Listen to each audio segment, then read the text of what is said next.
ndio mwili wangu unaotolewa kwa ajili yenu. Fanyeni hivi kwa ukumbusho wangu.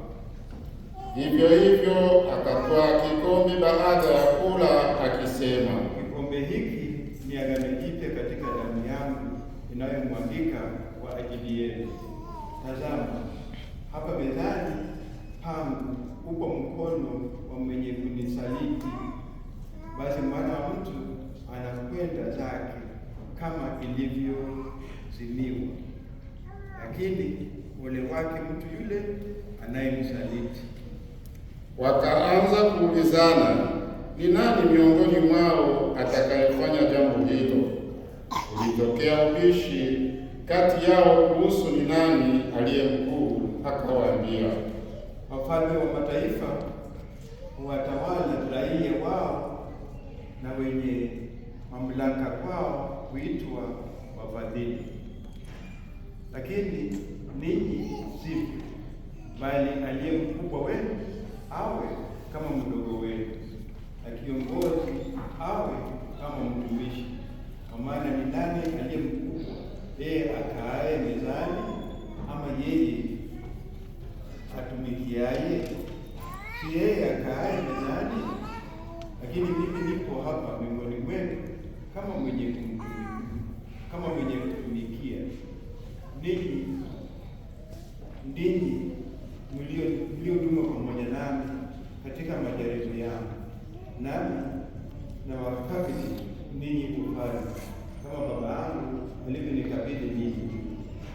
Huko mtakula na kunywa mezani pangu katika ufalme wangu, na mtaketi katika viti vya enzi vya hukumu makabila 12 wa Israeli. Simoni, angalia, Shetani ametaka wapepeta ninyi kama ngano, lakini mimi mwenyewe nimekuombea ili imani yako idumu, nawe baada ya kuokoka waimarishe ndugu zako. Petro akamjibu, Bwana, pamoja nawe mimi nipo tayari kwenda gerezani na hata. Yesu akajibu na kuambia Petro, leo hii kabla ya jogoo kuwika utanikana mara 3 kwamba hunijui. Akawauliza, Je, nilipowatuma bila pochi wala mkoba wala viatu, mlipatwa na shida? Wakasema, La, hapana. Akawaambia, lakini sasa mwenye pochi aichukue, na mwenye mkoba kadhalika, na asiye na upanga na mwenye mkoba kadhalika, na asiye na upanga auze kanzu yake anunue mmoja. Kwani nawaambieni, yaliyoandikwa lazima yatimizwe, yaani amehesabiwa pamoja na wakosefu. Basi yanihusuyo mimi yanatimia sasa. Wakasema, Bwana, tazama hapa ziko panga 2. Akawaambia, Yatosha. Akatoka akaenda kwenye mlima wa Mizeituni kama ilivyokuwa desturi yake, na wafuasi wakamfuata. Alipofika mahali pale, aliwaambia, Salini, msije mkaingie katika kishawishi.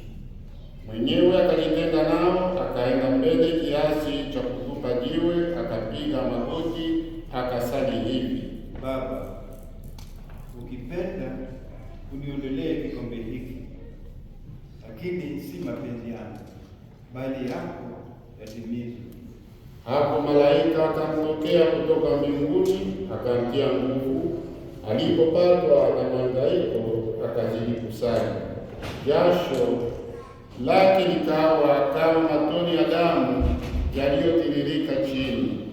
Baada ya sala hiyo, akasimama akaenda kwa wafuasi wake, akawakuta wamelala usingizi kwa huzuni, akawaambia, Mbona mnalala? Amkeni, salini, msije mkaingia katika kishawishi.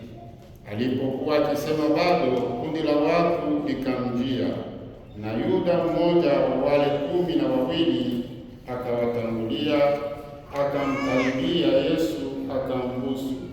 Yesu akamwambia, Yuda, je, wabusu unamsaliti mwana wa mtu? Hapo wafuasi wake wakaona mambo yatakayokuja, wakauliza, Bwana, tuwapige kwa upanga? Mmoja wao akampiga mtumishi wa kuhani mkuu, akamkata sikio la kulia. Yesu akajibu, Achia hapo. Akaligusa sikio, akamponya. Yesu akawaambia makuhani wakuu na walinzi wa hekalu na wazee waliokuja kumkamata, Mmekuja na panga na rungu kama kukamata mnyang'anyi? Kila siku nilikuwa kati yenu hekaluni, huko hamkunyosha mikono kunikamata. Lakini hii ni saa yenu ya mamlaka ya giza. Wakamkamata, wakamuongoza, wakampeleka katika nyumba ya kuhani mkuu. Petro alimfuata kwa mbali. Huko katikati ya ua walikuwa wamewasha moto na kuota. Petro akaketi kati yao. Ndipo mjakazi mmoja akamwona ameketi mwangani, akamkazia macho, akasema, Na huyu alikuwa pamoja naye. akakana akisema, Mwanamke,